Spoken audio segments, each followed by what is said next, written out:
Yesterday, someone asked if they could ask you something. You said yes. The question hadn't been asked yet, but the answer was already secured. That's the first stage. There are 7. Machiavelli knew all of them. In The Prince, he wrote, "The promise given was a necessity of the past. The word broken is a necessity of the present." He understood that commitment, once secured, can be leveraged regardless of how it was obtained. You've been on the receiving end of all 7 stages this month.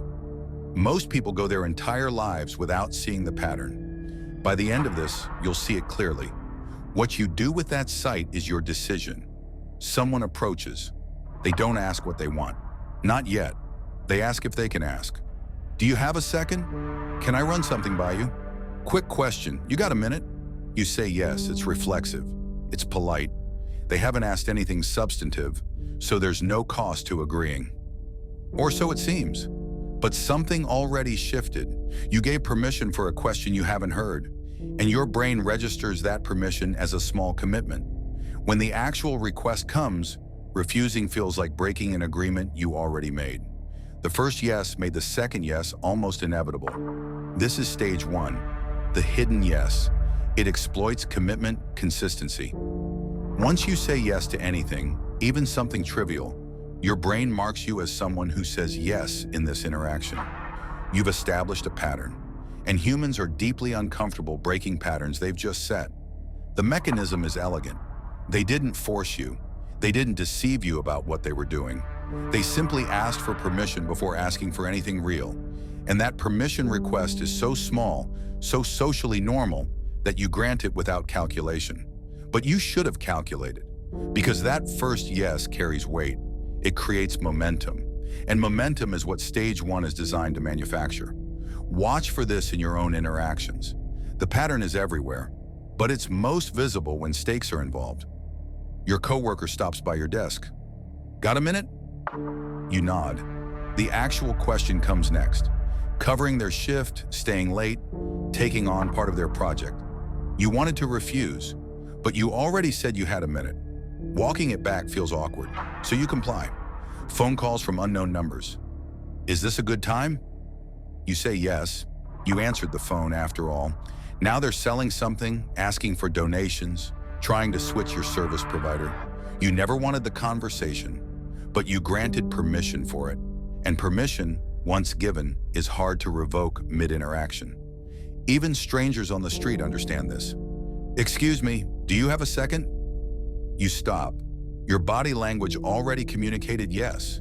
Now they're asking for money or directions or signatures. You stopped for them. Leaving now requires overriding your initial agreement. The ask always follows the permission request, never the reverse, because the permission request is the foundation. Without it, you might refuse immediately. With it, you're already halfway to compliance. The obvious counter is to refuse permission until you know what's being asked. Depends on what you need instead of sure, but that only addresses stage 1 in isolation. And stage 1 is never used alone. It's always embedded in a larger sequence. Refusing permission at stage 1 just means they'll approach from a different angle, using a stage you haven't identified yet. The real question isn't how to block stage 1, it's whether you're aware enough to see the sequence as it unfolds. Most people aren't. They see isolated requests, not systematic approaches. And that blindness is what makes the sequence work. There's a reason this stage comes first. It's the lowest risk entry point. If it fails, they lose nothing. If it succeeds, everything after becomes easier. But stage 1 has a weakness. If you're in the wrong mood, distracted, suspicious, rushed, you won't grant permission just because they ask politely. You'll brush them off. So they don't lead with stage 1. They lead with something else. Something that adjusts your emotional state before they ask for permission. Something that makes you feel comfortable, receptive, inclined to be helpful. That's stage 2. It happens in the 30 seconds before they ask if they can ask. You experience it as friendliness, as small talk, as someone being pleasant for no particular reason. But there's always a reason. Stage 2 is mood management. And mood management is what makes stage 1 succeed. The question is whether you can recognize the shift before it changes your decision-making. Most people can't. They don't approach cold. They warm you first. "How was your weekend? How's the project going? This weather finally cooling down, right?" Small talk. Casual, friendly.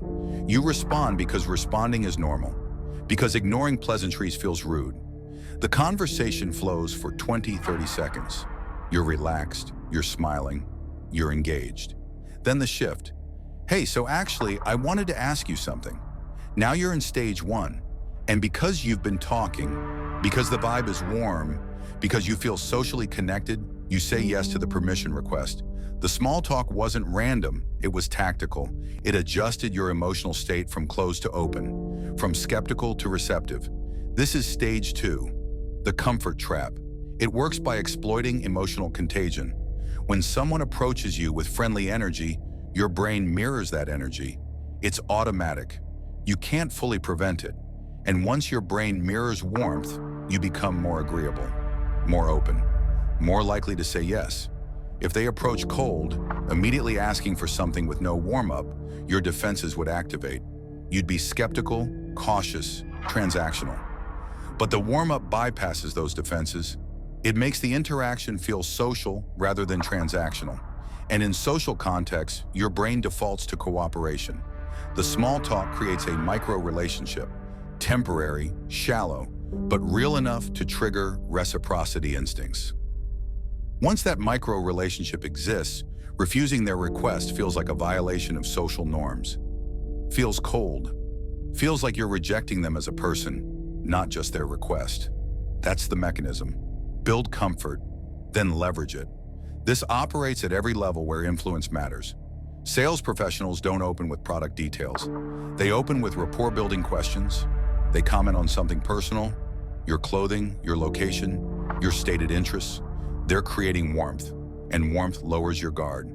By the time they present their offer, you're not evaluating a stranger's pitch. You're considering a suggestion from someone you've been pleasantly talking to for 3 minutes. Job interviewers use this without necessarily realizing it. They chat before the formal questions begin. They match your energy. If you're serious, they're serious. If you're relaxed, they relax. They're manufacturing comfort so you'll be more open, more authentic, more likely to accept their offer if they make one. The interview started the moment they greeted you, not when the first question was asked. Even friends deploy this instinctively. They don't text you cold asking for a favor. They initiate a normal conversation first. They check in. They share something. They build connection. Then once you're engaged, they introduce the request. And because you've been connecting, refusing feels harsh. Feels like you're pulling away from the friendship, not just declining a single ask. The pattern never changes. Warmth first, request second. The warmth primes you for the request. You could skip the warm-up, force directness. Did you need something? But that makes you seem cold, unfriendly, difficult. And in most social and professional contexts, that reputation carries costs. So you participate in the warm-up even when you see it coming, because refusing to play along has its own penalties. The more sophisticated question is, can you participate in the warm-up without letting it compromise your decision-making? Can you be pleasant while remaining strategically detached? Most people can't. The warmth affects them whether they want it to or not. That's why stage 2 is so reliable.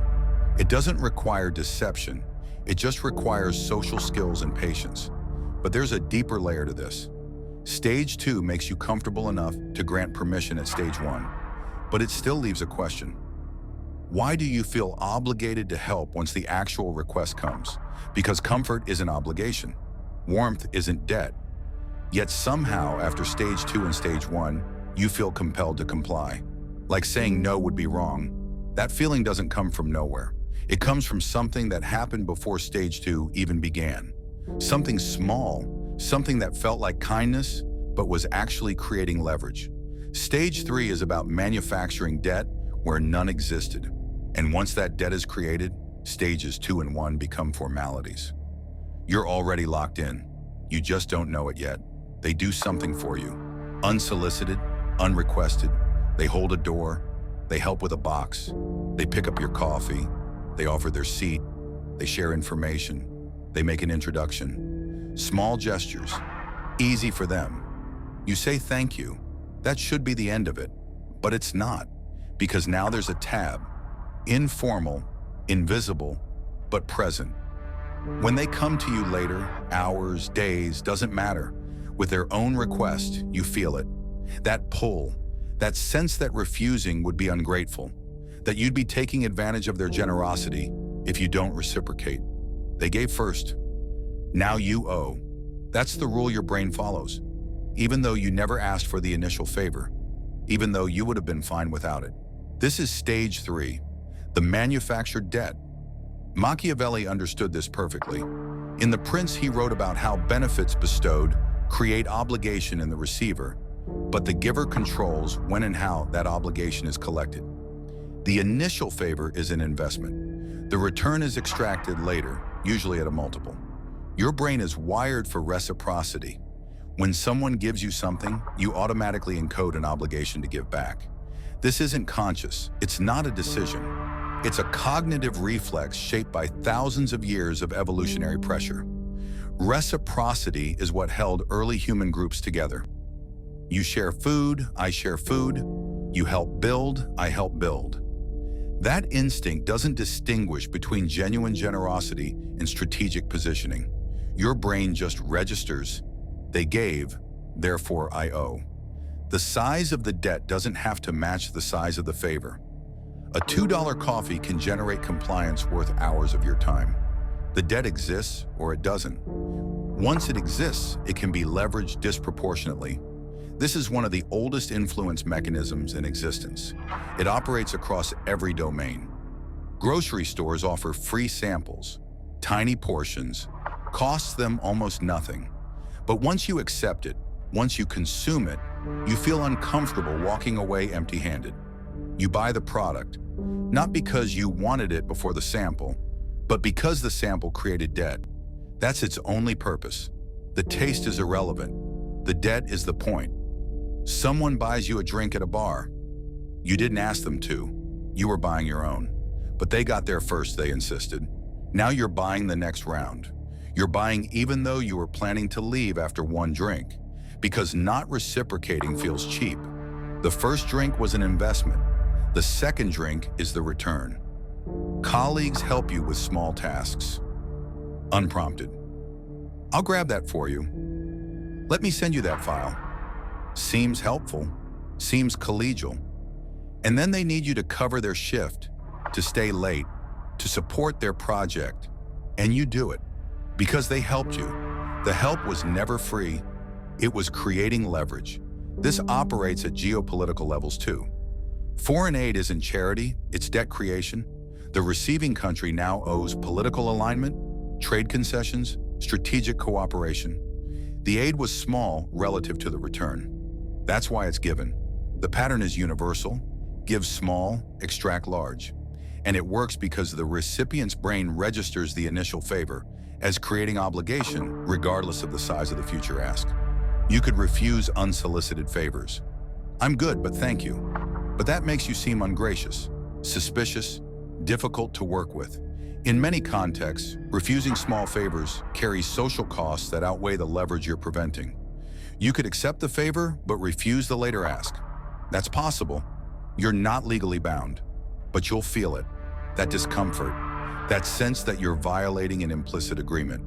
And that discomfort is often enough to generate compliance. The more interesting question is whether you can accept favors while remaining aware that they're creating leverage. Can you take the coffee and still refuse the request? Theoretically, yes. In practice, most people can't. The debt feels real because, psychologically, it is real. There's a reason stage 3 is positioned here. It happens early, often before you even know someone wants something from you.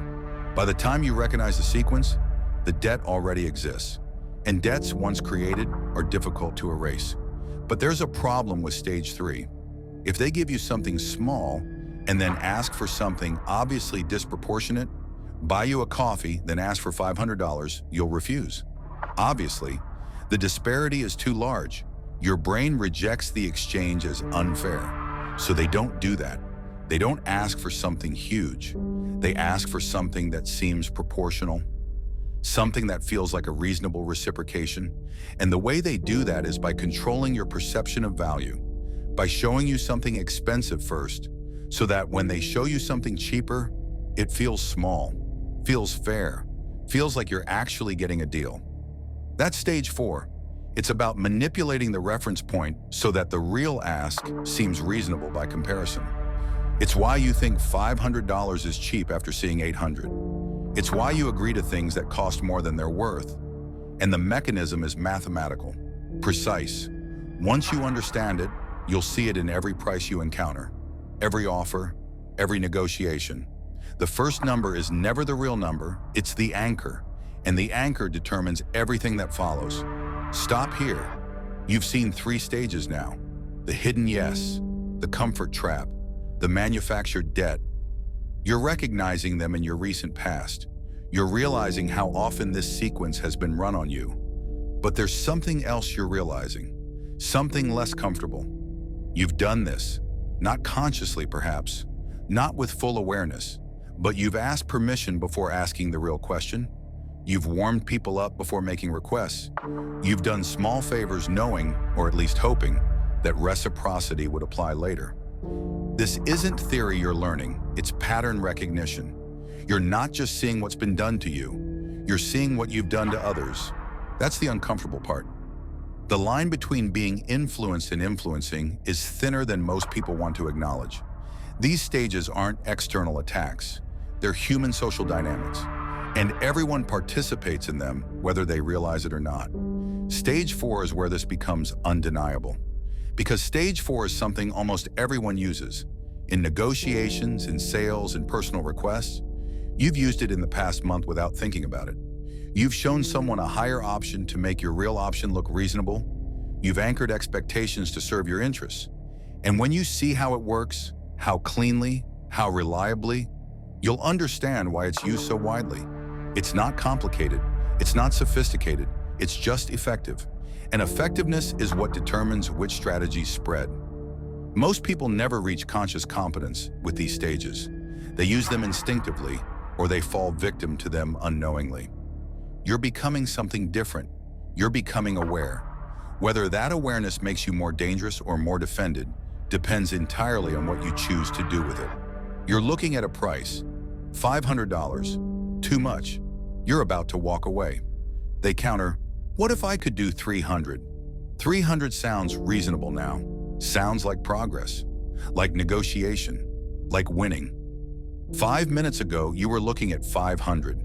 Compared to that, 300 is a victory. You saved $200. That's substantial, so you agree. You pay 300, you feel good about it. But 300 was always the target. The 500 was theater. It was set artificially high so that 300 would feel artificially low. You didn't save $200. You paid exactly what they wanted you to pay from the beginning. They just made you think you negotiated your way to it. This is stage 4, the contrast illusion. Your brain doesn't assess value in absolute terms. It assesses value in relative terms. When you see one price, then another, you don't ask, is the second price fair? You ask, is the second price better than the first? That's the exploit. Once they establish a high anchor, 500, 800, 1,000, everything below that anchor feels cheap by comparison. Even if it's objectively expensive, even if it's more than the item is worth, the anchor rewrites your value perception. And once your perception is rewritten, they can extract agreement at price points you would have rejected if you'd seen them first. This isn't limited to prices. It works with time commitments. Can you help for 3 hours? No. How about 1 hour? 1 hour feels reasonable now, even though 1 hour might still be more than you wanted to give. The 3-hour ask made the 1 hour ask seem small. It works with any negotiation, any request, any scenario where value can be framed in relative terms. The first number sets the frame. The second number is the goal. And the goal succeeds because the frame made it look good. This is embedded in every commercial interaction you have. Car dealerships show you the sticker price. It's $35,000. Absurd. Then they negotiate down to 30. You feel like you won, but the sticker price was inflated specifically to make 30,000 feel like a deal. 30,000 was the target price all along. The $5,000 gap between sticker and sale is fictional, but it works because your brain compares the two numbers and concludes you got value. Retail stores print two prices on the tag. Was 120, now 70. The 120 is almost never what anyone actually paid. It's an invented reference point. But it makes 70 look like savings. You're not saving $50. You're paying $70 for something that was always meant to sell at 70. The $50 discount is a cognitive tool, not a financial reality.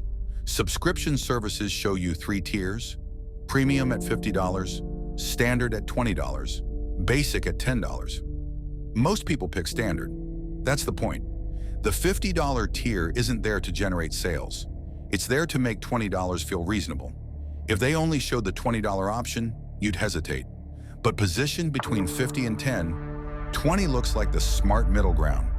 You're not choosing 20 because it's the right price. You're choosing it because the other numbers made it look right. Even friends use this without realizing it. They ask to borrow $300. You balk. They say, okay, what about 150? 150 feels manageable now, feels like compromise. But if they'd asked for 150 from the start, you might have still refused. The 300 wasn't a real request, it was a frame. And the frame worked. Real estate agents show you expensive properties first, not because they think you'll buy them, but because after seeing properties at the top of your budget or above it, the properties at the middle of your budget feel affordable, feel reasonable. Your budget doesn't change, but your perception of what's expensive does. And that perception shift is what closes deals. The standard advice is to know your value assessment before you see their numbers. Decide what you're willing to pay, what you're willing to commit, what the item is worth to you. Then hold that number regardless of what they show you first. That works in theory. In practice, anchors affect judgment even when you're aware of them. Studies confirm this repeatedly. Even experienced negotiators get pulled by anchors. Even people who know the anchor is artificial still adjust their offers toward it. The more realistic defense is recognizing that the first number is never the real number. It's always positioning, always framing. If they're showing you a high number first, it's because they want you to accept a lower number that's still higher than you'd accept in isolation. But recognizing the tactic doesn't fully neutralize it, because your brain still processes the comparison, still feels the contrast. Awareness helps. It doesn't immunize. Stage 4 is mechanical. It's numbers. It's logical. You can see it if you look for it. You can analyze it. You can defend against it with preparation and discipline. Stage 5 is different. Stage 5 doesn't operate at the level of logic. It operates at the level of emotion, of connection, of trust. And trust bypasses analysis entirely. When you trust someone, you stop questioning them. You stop evaluating their offers critically. You just go along because it feels like you're aligned, like you're on the same team, like they understand you. And that feeling, that sense of connection can be manufactured deliberately, systematically, in less than 3 minutes. That's stage 5. And it's the one you've fallen for most recently, probably within the last week. And you didn't see it at all. Because when it works, it doesn't feel like a technique. It feels like chemistry. You're talking to someone. Maybe you just met them. Maybe you've known them a little while, but not well. And something clicks. They laugh at the same things. They agree with your points. When you tell a story, they nod like they completely get it. When you mention something you like, they like it too. When you express an opinion, they share it. The conversation flows. It's easy. You feel understood. So you trust them. You open up. You agree to things you normally wouldn't. Because it doesn't feel like they're asking you to do something. It feels like they're suggesting something you both want. It feels collaborative, mutual, safe. But here's what's actually happening. They're not agreeing with you because they happen to share your exact opinions. They're agreeing with you because agreeing makes you trust them. They're mirroring you, reflecting back what you're giving them. And that reflection creates a false sense of connection, a false sense of alignment. And that false sense makes you drop your guard. You're not connecting, you're being mirrored. And the mirror is a tool. This is stage 5. The mirror.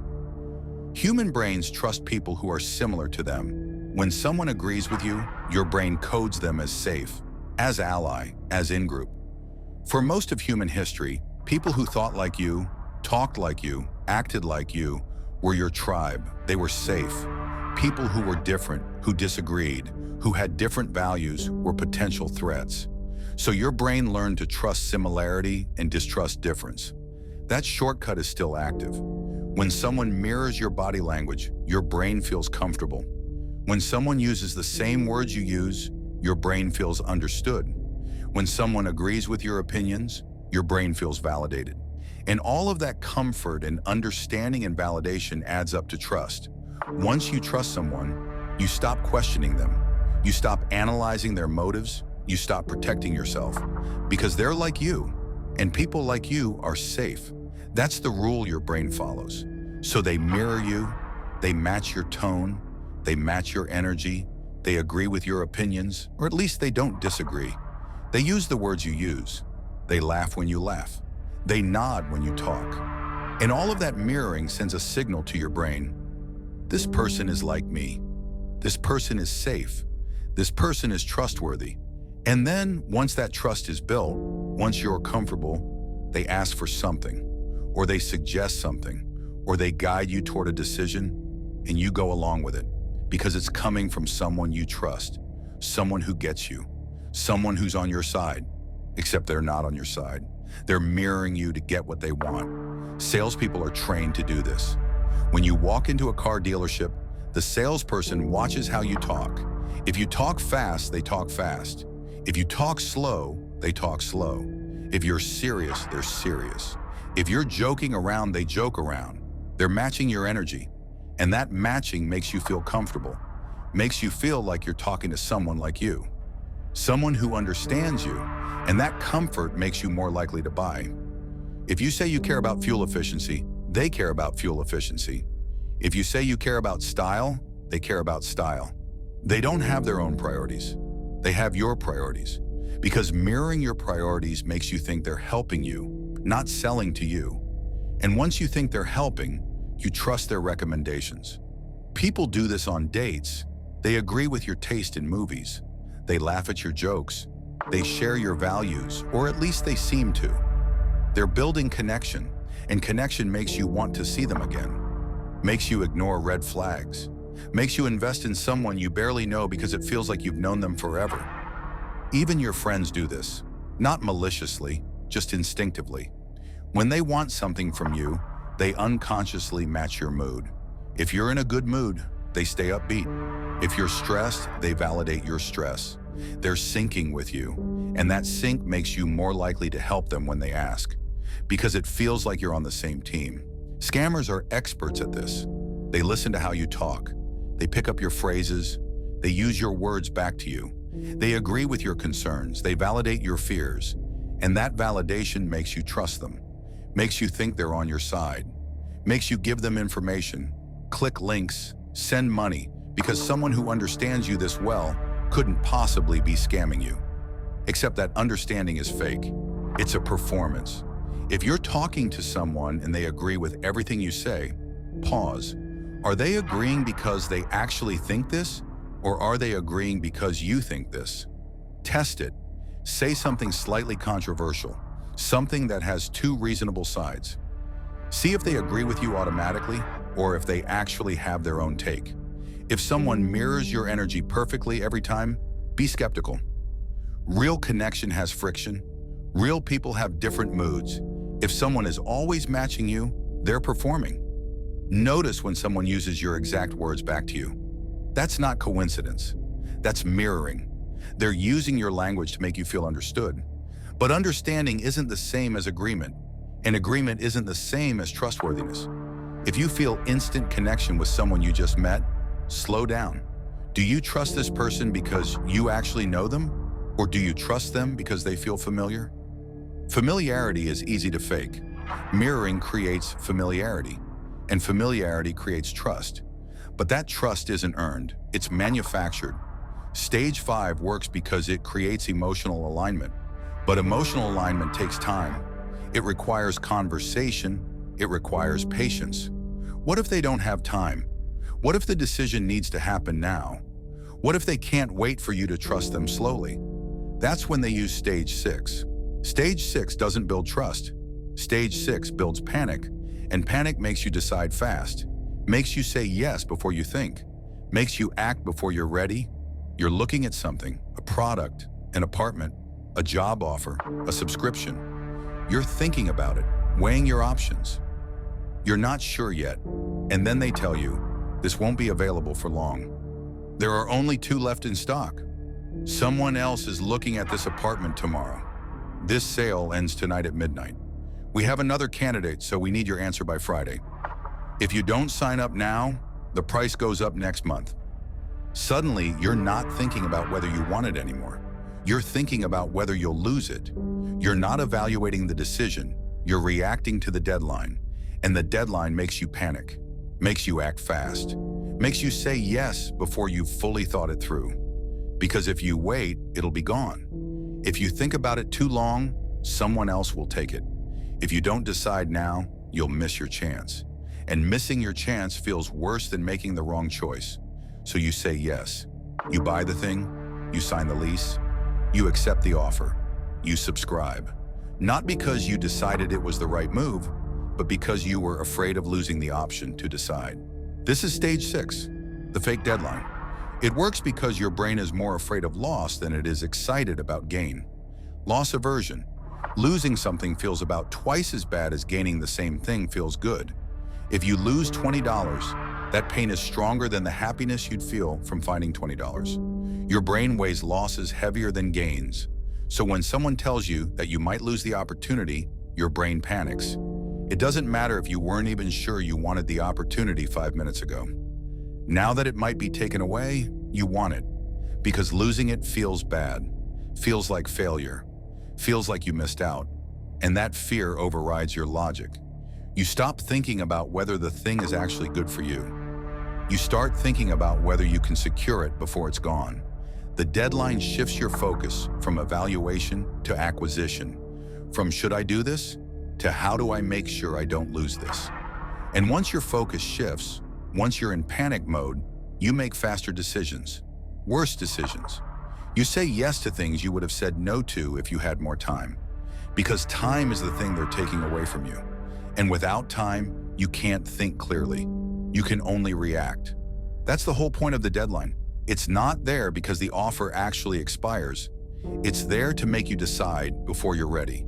Because if you had time, you might say no. And they don't want you to say no. So they take away your time. The deadline is fake, but the panic is real. And the panic makes you buy. Online shopping. Only 3 left in stock. You weren't even sure you wanted it, but now there are only 3 left. And you start thinking, what if I come back tomorrow and it's gone? So you buy it now. You don't wait. You don't think. You just add to cart and check out. Because the scarcity made you panic, made you act fast. And most of the time, the only 3 left is a lie. Or it's technically true but meaningless. Maybe there are only 3 left in this specific warehouse, but there are thousands in other warehouses. Or maybe the stock count refreshes every day, and tomorrow it'll say, only 3 left again. The scarcity is artificial. It's designed to create urgency. And urgency creates sales. Apartment hunting. You tour a place. You like it. You tell the landlord you need to think about it. And they say, well, I have another showing tomorrow, and the last 3 people who saw it were very interested. So if you want it, you should probably put down a deposit today. And now you're panicking. You weren't ready to commit, but someone else might take it. So you put down the deposit, you lock yourself in, not because you decided it was the right apartment, but because you were afraid of losing it. And half the time, there is no other showing, or the other people weren't that interested, or the landlord just says that to every person who tours the place. The competition is fake, but the fear is real. Sales. This price is only good until midnight. You're looking at a mattress, or a course, or a software subscription. The price is discounted, but only for today. Tomorrow it goes back up, so you buy it now. You don't want to. You weren't planning to, but you don't want to pay more tomorrow. So you pay today, and then next week you check the site again, and the same sale is running. Ends tonight. Again. The deadline wasn't real. It's always ending tonight. It never actually ends. The urgency is a loop, but it works. Because every person who sees it thinks this time is the last time. Job offers. We need your answer by end of week. We have other candidates in the pipeline. You're not sure about the job. The salary's a little low, the role's not quite what you wanted, but they need an answer now. And if you say no, or if you ask for more time, they might move on to someone else. So you say yes, you accept. Not because it's the right job, but because you didn't want to lose the option. And most of the time, they'd wait if you asked. Or the other candidates aren't as strong as they're implying, or they're bluffing entirely. But the deadline worked. You decided under pressure. And decisions made under pressure usually favor the person who created the pressure. Assume every deadline is fake until proven otherwise. If someone says this offer ends tonight, ask yourself, what happens if I wait? Will this actually disappear, or will the same offer be available tomorrow under a different name? Most of the time, it'll still be there. The deadline is artificial. If someone says only a few left, check back later. See if the stock count changed. See if it's still available. Most of the time it is. The scarcity is fake. If someone says, we need your answer now, say, I need time to think about it. If they push back, that's a red flag. Real opportunities can wait. Fake opportunities rely on pressure. If they won't give you time, they're using stage 6 on you. And if they're using stage 6, you probably shouldn't say yes. Any decision made under time pressure is a worse decision than one made with time to think. So give yourself time. Ignore the deadline. If the offer is real, it'll still be there when you're ready.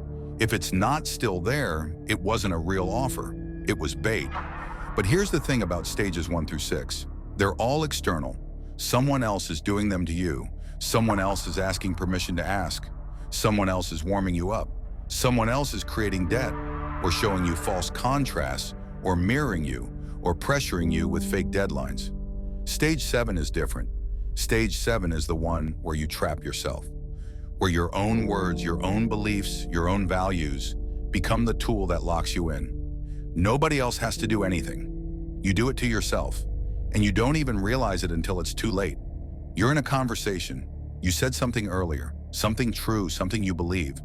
Maybe you said you care about saving money, or that you value honesty, or that you think people should help each other, or that you want to get healthier, or that you believe in supporting small businesses. It was just a statement, just an opinion, just a value. You weren't committing to anything. You were just expressing what you think. And then, later in the conversation, they bring it back. They say, you mentioned earlier that you care about saving money, right? And you say yes, because you do. You said it, it's true. And then they say, well then, this makes perfect sense for you. This product will save you money in the long run. Or then you should really take advantage of this deal. Or then you'd agree that spending a little now to save a lot later is the smart move. And now you're stuck. Because if you say no, you're contradicting yourself. You just said you care about saving money.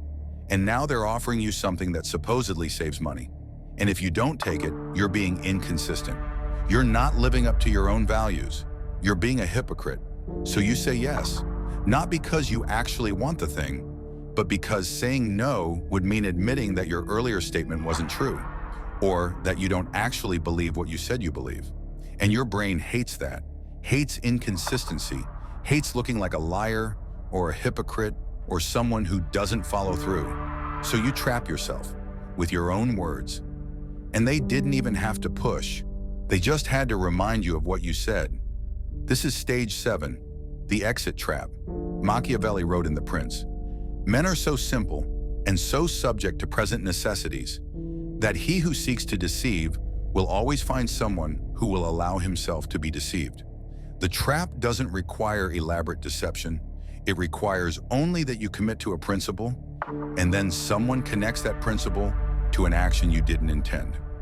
Once you say something, once you commit to a belief or a value or an identity, your brain wants you to act in ways that match that statement. It's called commitment consistency.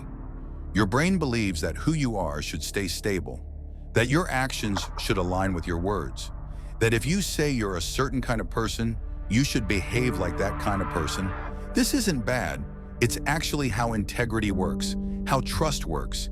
If people said one thing and did another constantly, society wouldn't function. So your brain has a built-in mechanism that pushes you to stay consistent with your previous statements and commitments. But that mechanism can be weaponized. Because once you've said something, once you've claimed a value or a belief, someone else can use that statement to guide your behavior. They can say, you said X, so you should do Y. And if Y logically follows from X, your brain will feel compelled to do Y, even if you don't want to.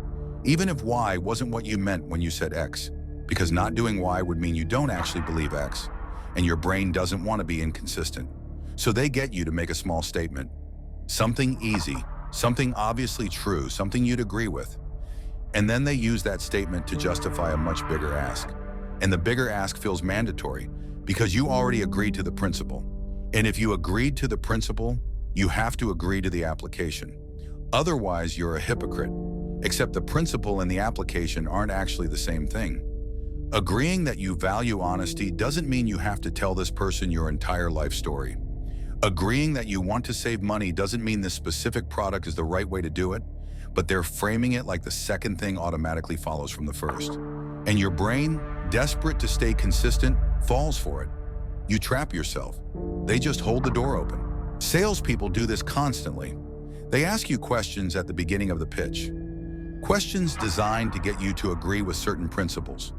Would you say you're someone who values quality over price? And you say yes, because you do. Or at least you want to be seen that way. And then later in the pitch they say, well, this product is more expensive, but it's much higher quality. And you said you value quality over price. So this is the right choice for you.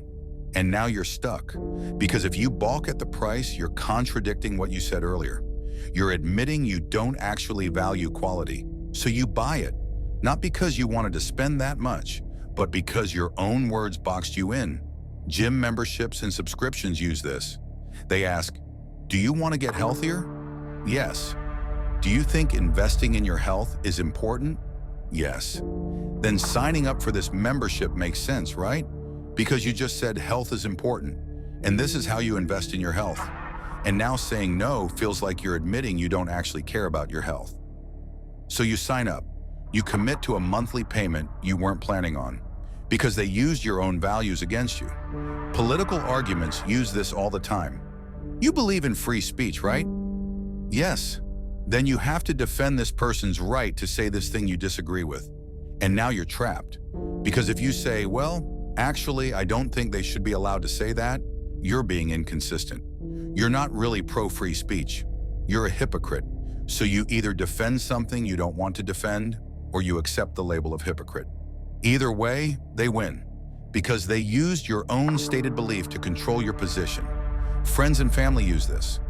You said you'd always be there for me. Yes, I did. So you'll help me move this weekend, right? Because you said you'd be there for me, and I need help moving. And now saying no feels like betraying the friendship, like proving that your earlier statement was empty. So you say yes. You give up your weekend. You help them move. Not because you wanted to, but because they connected the request to a promise you made. And breaking that promise feels worse than sacrificing your time. Guilt trips work this way. You said family is important to you. Yes. Then you should visit more often. Because if family is really important, you'd make time. And now you're either visiting more, or you're admitting that family isn't actually that important to you. Your own words become the weapon. And the guilt is the enforcement mechanism. Agreeing with a principle doesn't mean agreeing with every application of that principle. You can value honesty and still keep some things private. You can care about saving money and still decide this particular offer isn't worth it. You can believe in helping people and still say no to a specific request. The principle is general. The action is specific. And specific actions require specific evaluation. They don't automatically follow from general beliefs. When someone says, you said X, so you should do Y, pause. Does Y actually follow from X? Or are they just making it seem like it does? Most of the time, the connection is weaker than they're implying. They're taking your broad statement and applying it to a narrow situation. And that application isn't automatic, it's a choice. And you're allowed to disagree with their application while still holding the original belief. You can say, I do value quality, but I don't think the price difference is justified in this case. That's not inconsistent, that's discernment. You can say, I do want to be there for you, but I can't help you move this weekend. That's not betrayal, that's boundaries. You can say, I do care about free speech, but I also think there are consequences for harmful speech. That's not hypocrisy. That's nuance. And here's the thing about stage 7. It's the final lock, because stages 1 through 6 get you to engage, get you to agree, get you to feel obligated, get you to trust, get you to panic, get you to act. But stage 7 is what keeps you there, what stops you from backing out, what makes you follow through even when you realize you got manipulated. Because if you back out now, after everything you said, after all the things you agreed to, you're admitting you were wrong. You're admitting you got played. You're admitting you're inconsistent. And that feels worse than just going through with it. So you stay, you follow through, you pay the money or give the time or make the commitment, not because you want to anymore, but because your own words trapped you. And getting out would mean admitting the trap worked. That's how all 7 stages work together. They're not separate tricks. They're a sequence, a system, and each stage makes the next stage easier. Each commitment makes the next commitment harder to refuse, until you're all the way in. And by the time you realize what happened, you're already too invested to walk away. Let me show you how this plays out in a single conversation. Watch for the stages. Someone walks up to you. They smile. They ask how your day's going. Stage 2, the comfort trap. They're warming you up, making you relaxed, making you open. Then they compliment something. Your shirt, your work, your car. You didn't ask for the compliment, but they gave it. Stage 3, the manufactured debt. Now you feel like you should be nice back. You owe them something. Just a little, but it's there. Then they say, hey, can I ask you something real quick? Stage 1, the hidden yes. And because they've been nice, because you feel comfortable, because you feel like you owe them a little politeness, you say yes. You gave permission before you knew the question. Now they ask the real question. They want your time, or your money, or your help with something, and they frame it as a deal. Normally this costs $200, but I can do $150 for you. Stage 4, the contrast illusion. $150 sounds good now. Sounds like you're winning. While they're talking, they're agreeing with you. They're matching your energy. They're using your words. Stage 5, the mirror. You feel understood. You feel like they're on your side. Like this is a collaboration, not a transaction. Then they say, I can only hold this price until tonight. After that, it goes back up. Stage 6, the fake deadline. Now you're panicking. Now you're thinking, I need to decide now or I'll lose this. And then right before you're about to say yes, you hesitate. And they say, you mentioned earlier you wanted to save money, right? And this is a great deal, so this makes sense for you. Stage 7, the exit trap. Your own words just locked you in. All 7 stages in 5 minutes, and at the end, you say yes. You buy the thing, or agree to the thing, or commit to the thing. And you don't even realize you just got run through a sequence, because each stage felt normal, felt polite, felt reasonable. But together they're a system designed to make you say yes even when you want to say no. You've seen it now, all of it, the full sequence. You can't unsee this. You're going to notice it everywhere. In sales conversations, in negotiations, in requests from friends, in advertisements, in your own behavior. You'll see the stages as they happen. You'll recognize the setup before the ask. You'll feel the trap before it closes. The 7 stages only work if you don't see them. Now you see them, and seeing changes everything. Whether you use that sight to protect yourself from manipulation or to recognize when these patterns appear in everyday interactions, that's your choice to make. Machiavelli closed The Prince with this: it is better to be feared than loved if you cannot be both. But perhaps the real principle is simpler. It is better to see than to be seen through. You see now. What you do with that is yours.